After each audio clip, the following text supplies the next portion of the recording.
Okay, I'm ready to start applying for jobs, but what's my resume supposed to look like?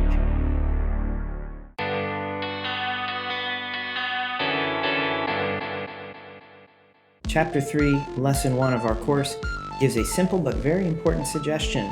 Make your resume clear and easy to read. Think about it.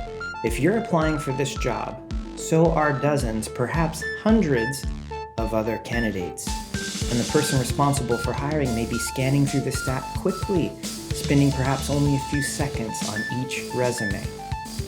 An easy way to stand out from the crowd is to make your resume clean and readable. So ask yourself, is decryption necessary to understand my resume? If so, it's getting trashed. Don't make it a treasure hunt. Don't make it a riddle.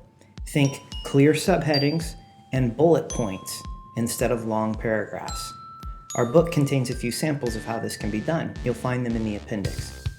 Making your skills and experience easy to grasp will also make you easy to hire.